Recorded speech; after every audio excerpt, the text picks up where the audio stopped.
Hi, it's me again with Corel Draw Tips and Tricks. Not saying you'll ever draw this. Pretty cool looking design and really pretty easy. There's just a few steps that we need to think about. So I'm going to draw an ellipse, hit P, put it in the center of the page. I'm going to take a 2-point line and hold down the control button and then hit P. And then I'm going to rotate it 22.5 degrees. And then I'm going to control D and I'm going to mirror it. So this is our working surface. I am going to maybe do a little bit different on this one. I'm going to take a 3-point curve line, give me something to go off of. And I'm going to go from about right there to right there. And I'm going to put a little curve to it. Now I'm going to take an ellipse and I'm going to put it somewhere about in right there. Now I need to make 3 more. You know what? I'm going to make it a little bit bigger. So I'm going to hold down the shift key so it'll grow. Control D and make a duplicate. And then make it smaller by holding down the shift key. And then if I control D again, it'll make it a little bit smaller, but that might be too small. So I'm just going to try to stay on that curve, but I also need to get it on that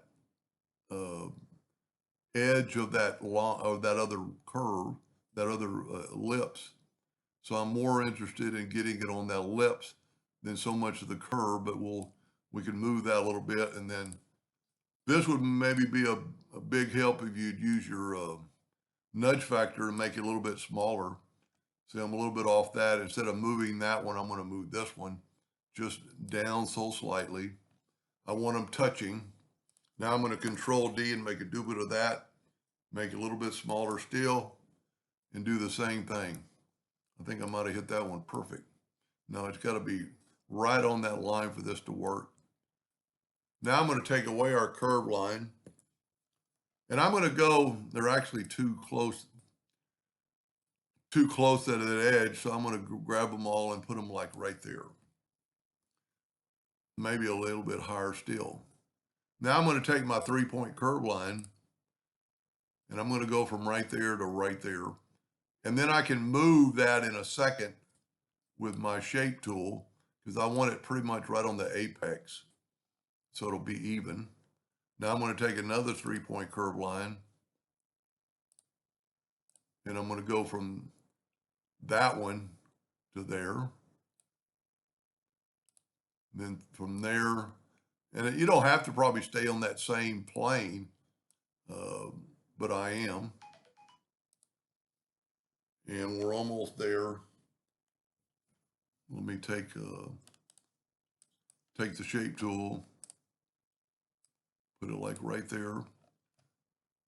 One more 3-point curve line. Now you didn't have to make all the lines, but I think it's going to be cooler. So let's take our virtual segment link key, and if we did a good job, the round part will stay because they're touching. Now I'm going to set my nudge factor on something pretty high.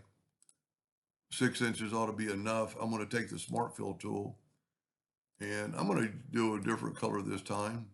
I'm going to use that burnt orange and I'm going to smooth. I don't really like that curve, but it's going to be good enough for the video.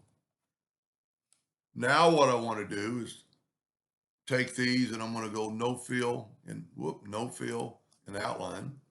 And I'm going to get rid of these. Now I nudge this, so I can nudge it right back. But instead of rotating, you know what, I'm going to go a little higher. And I need that right on that edge. And then by this, we could, don't really have to make it any bigger. But here's the kind of the trick. Control D, alternate C. Well, see what happened? I don't have them grouped together.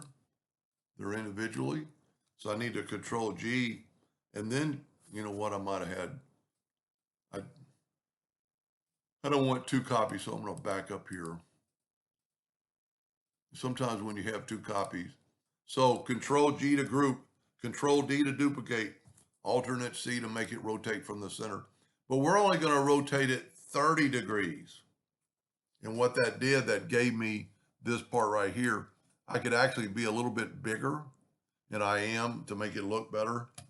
I'm going to take this one and just make it holding down, well, I don't have to hold down, I'm just gonna stretch it because I can move this back. I want it right on that line. Control D, alternate C, 30 degrees. And now I'm gonna take my Smart Fill tool again, fill that in and nudge it over. And see, it kind of gives me that pattern. Now, I could have made it all solid, but I think when we're done, I'm going to group this together. Whoop, I went backwards. I want to group this together, Control G, and nudge it back. Now I'm going to control, well, let's put a little, because they're grouped together, we can use the interactive fill tool to give us a little, what, instead of doing dark that I normally do, I'm going to give it a little yellow. I think it's going to look better with the dark, but we'll try this. Control D, alternate C, and rotate it that 30 degree. See, that way they match up and they're not overlapping. And the reason I like, let me take away our lines now.